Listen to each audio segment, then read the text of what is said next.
What's up? Ladies and gentlemen, welcome to Glass Gecko. I'm your host, Glass Gecko. This is a sort of two-in-one video. There's not much I can really say about the Beatles that hasn't already been said. It's sort of just a video to get a couple things off my mind. It's also not a fully blown video essay or anything. If it were to be individual videos, they'd be like, I don't know, less than 10 minutes each. So it's sort of a more relaxed kind of vibe, you know. Anyway, there's two things that I really wanted to look at in this video. Maybe it's old news, but years ago I remember seeing these two pieces.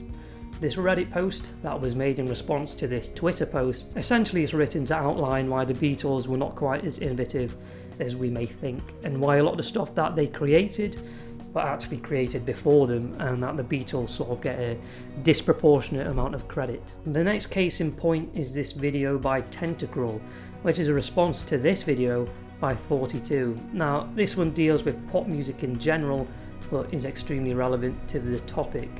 I'll go into it a bit later, but essentially it pertains to survivorship bias. In both cases, I'll be defending the Beatles like some sort of screaming teenage fangirl, but I honestly do want to do it sort of as logically as I can, because I want to be clear that I think all of this criticism stuff really isn't so bad. I think it's rather well done, and I think it's important that we criticise popular music, because I think at the end of the day that's how we grow. It's just in these cases I think sometimes they take things a bit too far the other way, and I feel compelled to sort of right that wrong. So maybe I'm a bit late to this now, but I remember seeing this back in the day. I used to be quite an avid circle jerker at the time, much like my heroes.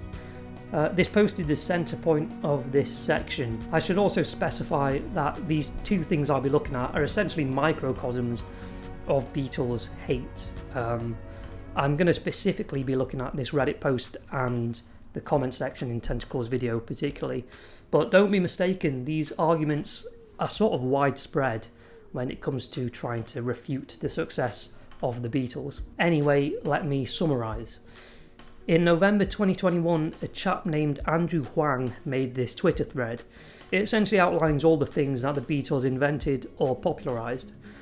As you can see, it's quite a long list and reflects a common view of the Fab Four being very influential in music to most people. This, however, prompted this post on Reddit. Now, I'm aware this is a circle jerk subreddit, and as I say, I enjoy a good bit of banter myself, but the arguments made, even if the whole thing is a joke, are actually points that do get brought up quite a lot. So what exactly is my counter-argument to this? Well, it's to kind of ignore the specific points and just add in a new perspective, because I think this is something that's quite important to look at. It's the old Temple of Artemis versus Colosseum argument. Well, you've never heard that one before? Oh. Well, that's because I've just made it. Well, actually, the idea behind it is quite a popular idea. It's just I don't want my degree to go to waste, so I'm going to add ancient history in when I can. I'm in quite a lot of student debt. You see, a lot of things that the Romans did culturally, architecturally, strategically were heavily influenced by the Greeks. A lot of stuff that we look at as Roman nowadays, despite being heavily influenced by the Greeks, we remember and define as being distinctively Roman. Now, this pile of bricks versus this pile of bricks are both piles of bricks, but who in their right mind would downplay the Colosseum simply because its architecture was an extension of Greek structure? Why are we saying that the Beatles' use of reverse sounds should be played down because Car Troubles did it first? You see, I think that this Reddit post goes too far the other way.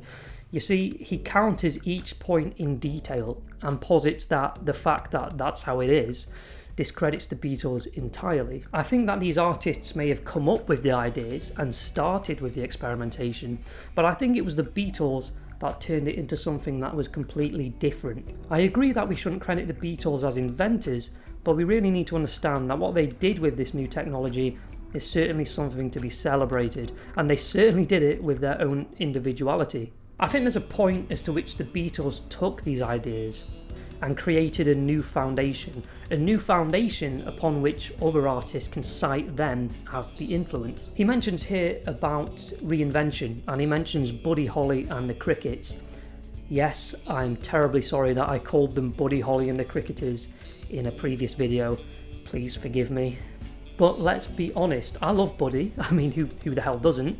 But his level of reinvention is really not comparable to that of the Beatles. I'm not sure if I can really accept people crediting Buddy Holly for their own musical reinvention when it's sort of the Beatles that did it to such a huge extent. The premise of my argument is essentially that I'm not going to credit the inventor of the chisel for the statue of David. I'm going to credit Michelangelo. Now, I'm not going to claim that I can refute every point that he makes. I mean, in reality, the points he makes are actually pretty flawless. He is correct. The Beatles were not the creators or the inventors of some of these ideas.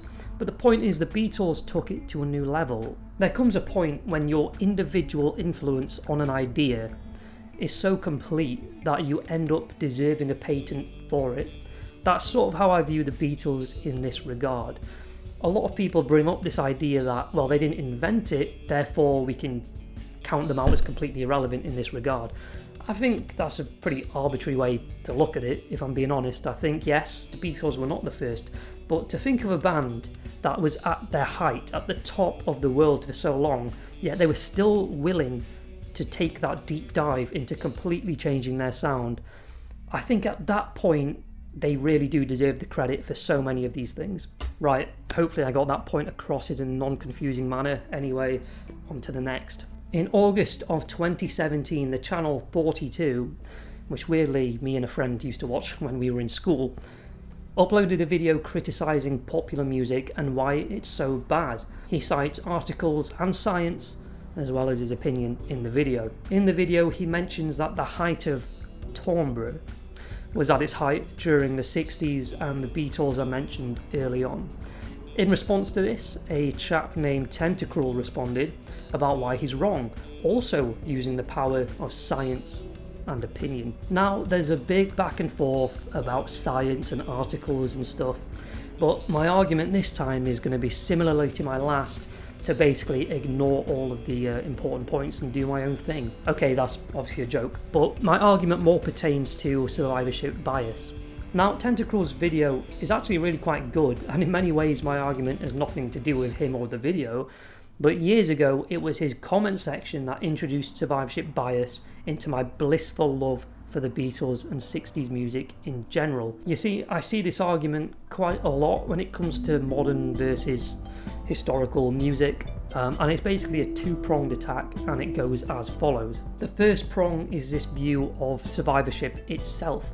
We look at the past with rose-tinted glasses because what survived from the past is obviously going to be the good stuff, whereas all of the bad stuff is sort of forgotten. In that sense, when you look at the situation objectively, you can conclude that actually there's quite a lot of bad music which people are forgetting, and it allows people to view 60s music in a more favourable light. This directly leads to a lot of people saying that in the modern music scene there's a lot of underrated underground artists. You really have to go looking for them because they're not getting the same level of chart success as some of the survivors of the 60s. When you put these two prongs together, it gives an objective view that maybe actually things are much better now than they were in the past. Now, the argument itself is actually pretty valid. I mean, it's almost infallible in many ways. But the point is, it's sort of irrelevant because, much like with the last argument, the specifics of it sort of don't matter because the entire argument itself can just be mirrored and turned on its head. I mean, firstly, you can apply survivorship bias to a lot of modern artists. Modern as to what I'm sort of defining as, 2010s, I would say. I mean, even then, maybe 2010s is seen as a bit old, but if anything, that backs my point up even more.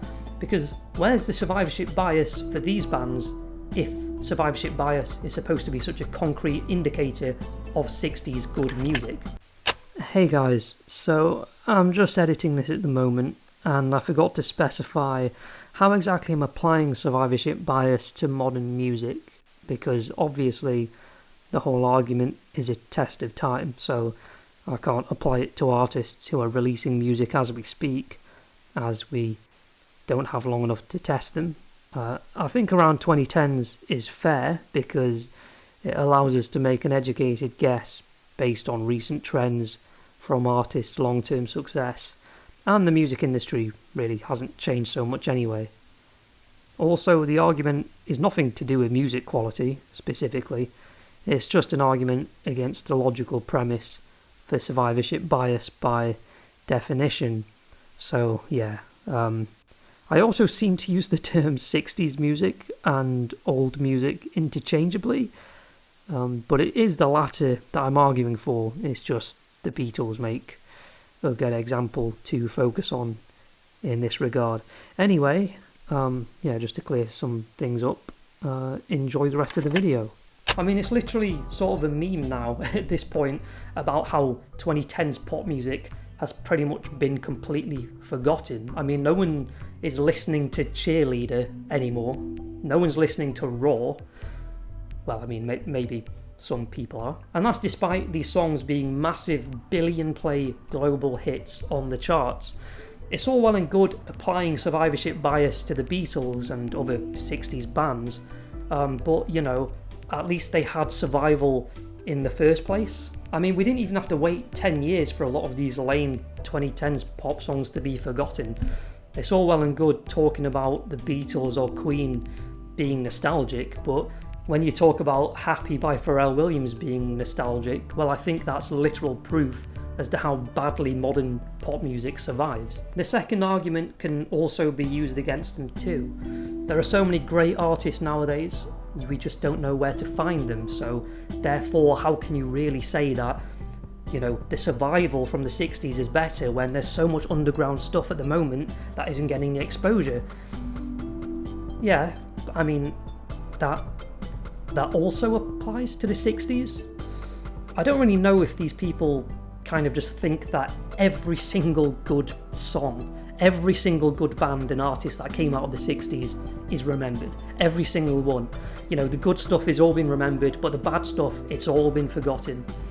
That's just not the case. This argument, again, is to me completely inadequate because it sort of does exactly the same to back up past music as it does to back up modern music. There are so many underground bands from decades ago that are constantly being rediscovered and heralded as amazing. So I mean, this side of the argument is sort of completely irrelevant to me because it can just be applied just as well to both sides of the argument. I also want to make a very important distinction here. This is very important, so I sort of want to articulate myself properly. You see, these arguments are very much concerning pop music, specifically music that charts well on national and global billboards. This is an important distinction, you see, because people now think you can argue against old 60s music success by citing underground bands, metal bands, punk bands of the modern day, because they don't get the benefit of the spotlight on these charts, whereas, you know, bands like the Beatles do. You see, so many people say, hey, there's great music, you just need to know where to find it, but do people not realise that this very statement is sort of doing a disservice to your own argument? You don't need to go looking for good music back in the 60s because it was already at the top of the charts. Now we have crap topping the charts, whereas all the good music seems to be underground, right? I mean, don't you think that there was somebody in the 60s who had exactly the same opinion as you? Imagine if right now an artist managed to get 20 number one Billboard hits over the span of 7 years, over 10 or more different genres, and then imagine how much music wouldn't even make it onto the charts. In every different genre, how much underrated music there would be. This is sort of exactly what happened during the 60s. As I said before, people seem to live in this weird fantasy world when looking at the 60s, as if it was just a meritocracy. I think it was more of a meritocracy than what we have in the modern day, I would agree with that.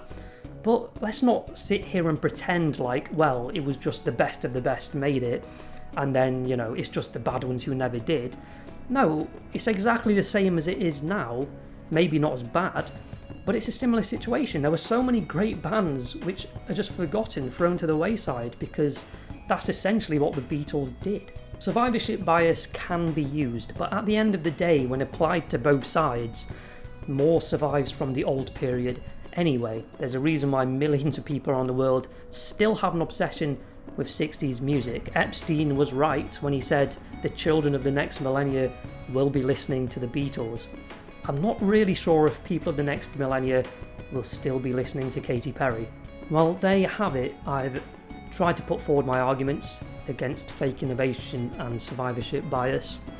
I'd like to know what your thoughts are below, because again, as I say, critiquing is sort of how we advance. So if you do have any arguments, any interesting counterpoints to anything I've said, I'm very much willing to engage with it, because it's just something I enjoy doing, which is why I made this video, of course. A bit more of a laid back video, this one. I think just sitting on the couch having a bit of a chat, but I am working on another Who Were They video for my next one. I mean, I understand that, really, maybe I've made too big of a deal of it, but I do understand that a lot of people do appreciate music of the Beatles and the oldies in general. But I do see these arguments get thrown up, here and there. And so far, I haven't really seen people argue against them. So I hope this video sort of did something just to contribute to the conversation at least. But I think we can agree that at the end of the day, hating the Beatles makes you a really cool person. Thank you so much for watching. I'll see you in the next one.